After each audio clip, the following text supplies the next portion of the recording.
The morning of her birthday should have been perfect, and in many ways, it started that way. Sarai stood by her bedroom mirror, humming softly as she brushed her dark auburn hair into loose curls. The soft sunlight pooled through the half-open drapes, casting streaks of warm gold across the hardwood floor. 35 today, and despite the aches and doubts that crept in during quiet moments, Sarai actually felt radiant, alive, hopeful. She'd worked hard to build a life that felt like her own. A marriage, a home, a career. She didn't always get everything right, but she loved deeply. Maybe that was her gift. Or maybe, sometimes, her weakness. Her husband, Cale, had already left for work. He'd kissed her gently on the forehead as she stirred in bed, whispered, "Happy birthday, my queen," and told her he had something planned for later. A surprise. No hints, just a mischievous grin and a gentle squeeze of her hand before he left. He was always thoughtful like that. Her friends envied her. Her co-workers admired how devoted he was.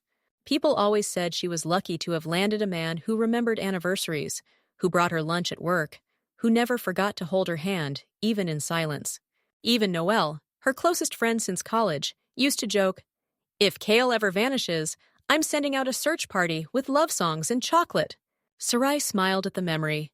This would be a good day. She had brunch plans with Noelle at the Olive Nest, their favorite corner cafe. Maybe a movie later.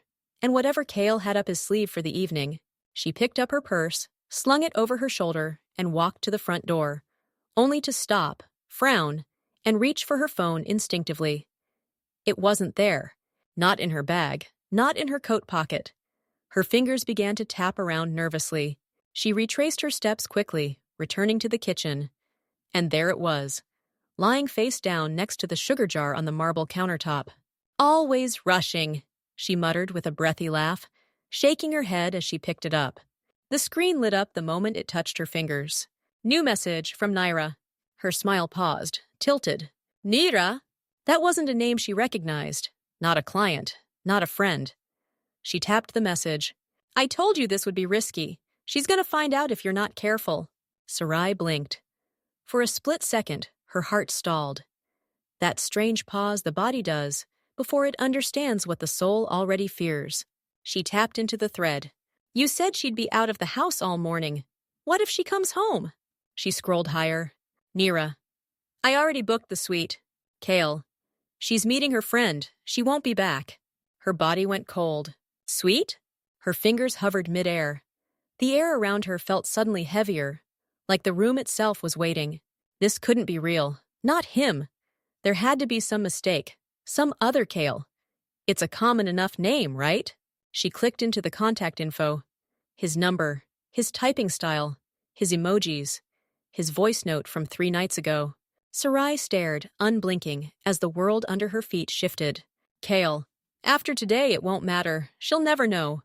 She gasped aloud, a sharp, involuntary breath. Her knees gave slightly. She reached behind her, found the counter, and slowly lowered herself onto a stool before her legs gave up completely. The phone buzzed again. New message from Naira. "Your mother said she'll keep her distracted." "But are you sure? She's smart, Cale."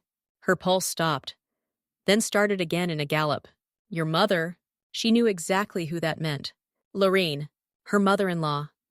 Elegant, restrained, and always present. Always checking in. Always suggesting.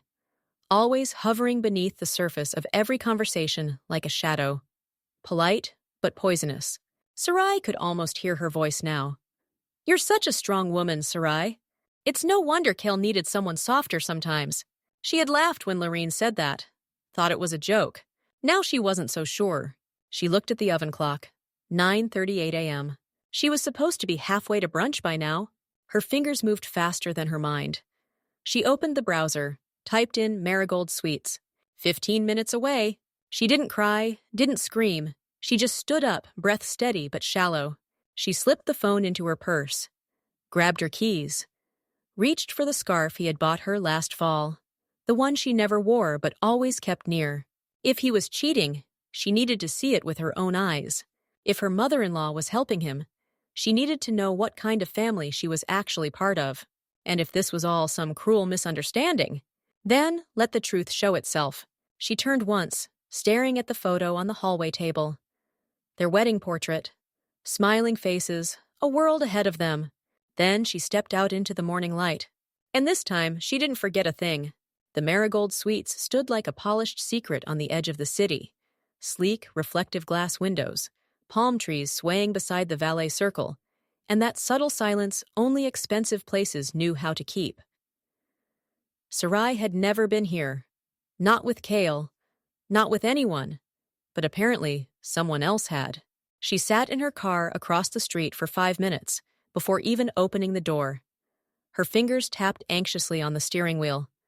Her heart had moved past shock. Now it was simply humming with a low, mechanical buzz of disbelief. She wasn't the kind of woman who did this. She wasn't impulsive. She didn't spy. She didn't chase shadows. But here she was. Inside the Marigold lobby, the air was crisp and citrus-scented. Gold light spilled from chandeliers shaped like blooming flowers. A young woman in a gray vest smiled behind the counter, but Sarai walked past her, pretending to check her phone. She scanned the lobby seating area. Leather couches, art books, a cappuccino bar. A man in a navy jacket was on a laptop. 2 women talked near the elevator. No Kyle. Her eyes landed on the guest elevators. 3 of them. One door slid open just as she approached. Inside stood Nira. She recognized her instantly, not from real life, but from a photo she once saw in Kale's phone. A friend from work. That's what he'd said. Nira was taller than she expected. Elegant, young. She wore a silk blouse and tailored pants, her hair in a neat bun, her heels clicking confidently on the marble floor. And then, her face changed. She saw Sarai. The mask slipped for only a moment. Her lips parted, her eyes widened. Then, as if coached, she gave a polite smile. "Oh, Sarai, right?" Sarai's throat dried. "Yes, you're Nira." "Yes, we've never met, but Kale's talked about you." Sarai said nothing. Nira shifted, holding a small clutch in her hand. Her eyes darted to the side. I was here for a work brunch, a client." Sarai tilted her head. "At a hotel?" "Yes, they host private suites for discussions." She offered a tight smile, too quick, too polished. Before Sarai could respond, the elevator behind Nira dinged again. Kale stepped out. He froze. The hallway, the lights, even the plants seemed to hold their breath. He was wearing a tailored blazer, no tie, dress shirt open at the collar. Casual, effortless, guilty. "Sarai," he said slowly, as if tasting the word for the first time. "What are you doing here?" She didn't answer. He turned to Nira. "You told me she—" Nira cut him off with a hard glance. Sarai folded her arms. "Told you I what?" He looked between the 2 women, his jaw tense. "This isn't what it looks like," he said. She laughed once, not bitter, not loud, just broken. "That line still works?" Kale stepped forward, palms open. "Please, let me explain." "I'm listening," Sarai said, voice flat. Behind him, the elevator door slid shut again. The soft ding echoed like a bell at a funeral. Kale shifted, exhaled. "It's complicated." Naira's voice was colder now. "You should have deleted the messages." He turned to her, whispering harshly. "I told you to stop texting." "Oh, now it matters?" Sarai took a step back. Her eyes flicked to the hotel manager near the front desk, now pretending not to listen, but clearly watching. "This is pathetic," she said softly. "I trusted you. I gave you my whole heart, Kale." He stepped forward again, his voice low. "You weren't supposed to know." A beat of silence. Then Sarai said the one thing that made the whole lobby hold its breath. "Your mother helped you." Kale's entire face went pale. Nira blinked. Sarai saw it in their eyes. The truth. Not just an affair. A setup. A betrayal seated deeper than lust. The concierge finally approached. "Ma'am, is everything okay?"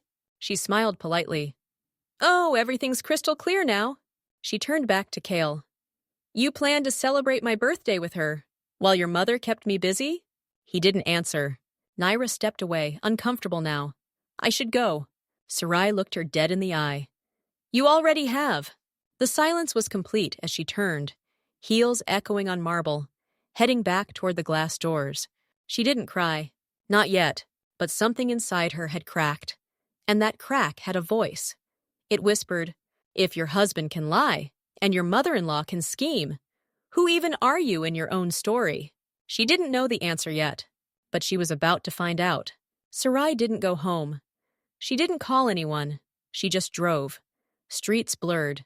Traffic lights turned green and red like the pulse of a bad dream. Her hands were steady, but her chest throbbed with a pressure she couldn't name. By the time she pulled into a parking spot at a quiet overlook, the city below looked like a painting, still and unreachable. She sat there, the car running, the wind rustling gently against the windows. The betrayal stung, yes, but it wasn't the affair that twisted in her gut. It was the plan, the coordination, the teamwork. Cale hadn't just slipped up. He had help. He had support.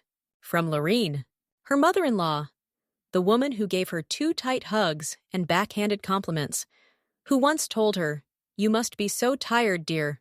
Running a home and a career must leave little time for your husband." Now it all made sense. Sarai opened her messages and scrolled through old threads with Lorene. They used to feel innocent. Family check-ins, meal invites, harmless reminders. But now, each message felt like it was written with a hidden smile. "Why not let Cale take a break this weekend? You've been so busy with your work events. You know, Cale never liked loud birthdays. Keep it simple this year. I've got something special planned. Don't worry about your birthday. Just relax." She had let Lorene distract her. She had trusted her. And what hurt even more, she had trusted Cale because of her. Her phone buzzed. "Noelle. I'm at Olive Nest. Are you okay?" Sarai stared at the screen. She had completely forgotten brunch. Her thumb hovered over the reply, then paused, then moved to a different contact entirely. Lorene. She tapped call. It rang once, twice, then, "Hello, Sarai." Lorene's voice was syrupy sweet. "I was just about to call you. Happy birthday, darling." Sarai kept her tone light. "Thank you. I'm sorry I missed our call earlier." "Oh, don't be. I figured you were off enjoying the day. Did Cale surprise you yet?" "Oh, he did something," Sarai said with a slight laugh. "Actually, that's why I'm calling." "Oh? I was wondering, did you talk to him this morning?" There was a pause. Slight, careful. "Well, we spoke briefly last night." "Just a quick check-in. Why?" "I found some messages." Another pause. Longer now. "Messages?" Lorene asked, feigning confusion. "Between him and a woman named Nira." "Oh dear," Lorene said. "That sounds serious." "It is." Silence. Then Lorene said, "You know, Sarai, marriages go through things. Sometimes people stumble. It doesn't mean—" Sarai's voice cut clean through. "He didn't stumble. He plotted. With you." Lorene went quiet. The air thickened. Then, "I only ever wanted what's best for my son." Sarai's voice dropped. Calm, precise. "You mean you wanted him to be with someone you could control? He was unhappy. You changed." "No," Sarai said. "I evolved. You don't like women who outgrow your son." "Don't be dramatic." Sarai leaned back in her seat. "I saw the hotel. I saw her. And I saw you in every detail of the setup." Still, Lorene didn't flinch. "He needed someone who made space for him." "He needed someone spineless," Sarai snapped. "But I won't be the extra in my own life anymore. I suggest you calm down before you make things worse for yourself." That was it. That tone. That quiet, velvet threat. The voice of a woman who had always believed herself the queen behind the curtain. Sarai smiled, even as her heart cracked a little more. "You made one mistake, Lorene." "Oh? You forgot I know how to make space too. And now, I'm clearing it."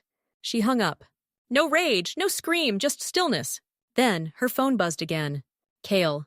Where are you? Please come home, I can explain." "Cale. My mother was just trying to help. I didn't want it to go this far." "Cale. I love you." She stared at those words. 3 pathetic attempts to rewrite the story. But it was too late. She had the proof. She had the clarity. And she had a plan now, too. One that didn't involve asking for answers. It involved making her own ending.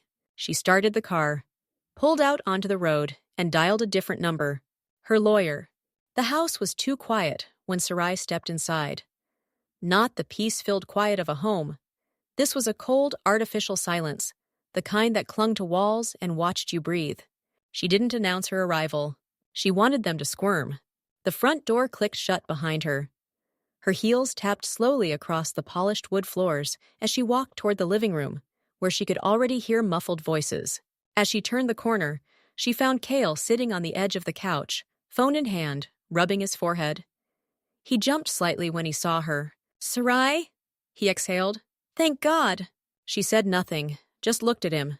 His eyes flickered with guilt, then desperation. "I've been calling, messaging. I didn't know where you went." "You lied," she said softly. He stood up quickly, hands out. "Please, let me explain. It wasn't what it looked like. I saw you at the hotel." She cut him off. "With her. I saw your messages. I know about the brunch. I know about the cover-up. I know about your mother's part in it." Cale's mouth opened and closed. "She was just helping," Sarai asked, one brow raised. "Helping you cheat? Helping you hide it under the guise of my birthday?" He didn't respond. Sarai took a slow step forward, her tone still measured. "Tell me, Cale, did she pick the hotel too? Or was that Naira's idea?" He looked down. "It was a mistake." "No," she said. "An accident is a mistake. This was a collaboration." Before he could respond, another voice chimed in from the hallway. Lorene. She appeared in her signature lavender silk robe, perfectly ironed, her hair pinned back like she hadn't aged in a decade. Her face was calm. Too calm. "Well," she said, "I see you've made it back." Sarai turned to her slowly. "Did you enjoy the show?" "I was trying to keep this family from falling apart. You were orchestrating it," Sarai said. "From the start." Lorene stepped forward, smiling lightly. "Do you really believe Cale would have ever stepped out if he felt seen? Heard? You've changed, Sarai. You've become, too, distant." Sarai tilted her head. "And you felt it was your job to punish me for that?" "I felt it was my job to keep my son happy. He needed someone who listens, who supports." "He needed a puppet," Sarai said. "And you gave him one." Lorene's nostrils flared. "Naira understands him in ways you never did." Sarai smiled, small, sharp, and unsettling. "That's interesting, because Naira just got an email from my lawyer, as did Cale." Both faces froze. What email?" Cale asked. "I filed," she said simply. "Separation, full ownership of the house, no contest clause, and proof of infidelity." "You can't just—" Lorene started. "I can," Sarai cut in. "I have the messages, the surveillance, the timestamps. I also have recordings." She pointed to her coat pocket. "I left my phone at home, accidentally. Or maybe not. Turns out it recorded everything." She turned to Cale. "Including your call with Naira last night. When you said, and I quote, 'If she finds out, let my mother handle her.'" Cale looked like the blood had drained from his entire body. Lorene opened her mouth, but no words came. Sarai stepped forward again, her voice rising. Not in volume, but in precision.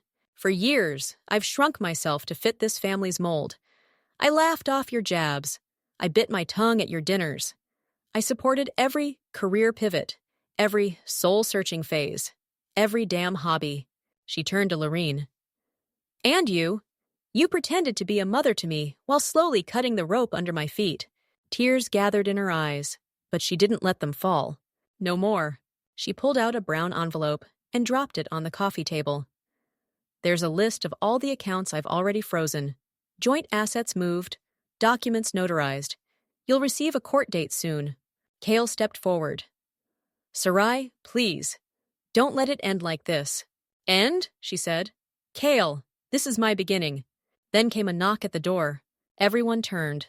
Sarai walked calmly to open it. Noelle stood there, holding a box. She gave a knowing look. "Everything's in here," Noelle said.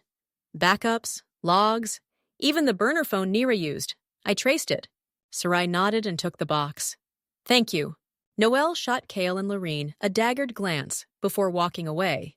Sarai turned back to them. "You tried to make me feel small," she said.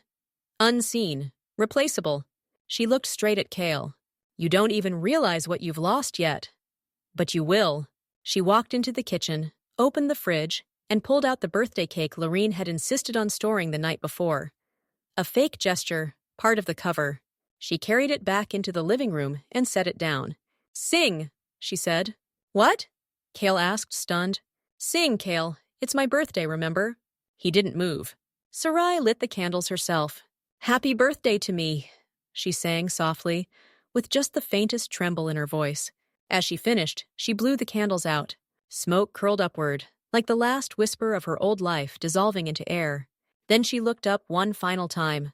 "I'm done celebrating lies." With that, she picked up the box of evidence, grabbed her coat, and walked toward the door. Cale reached for her arm, but she stepped aside. "Don't touch me. You lost that right." As she walked out into the daylight, the wind caught her coat like wings.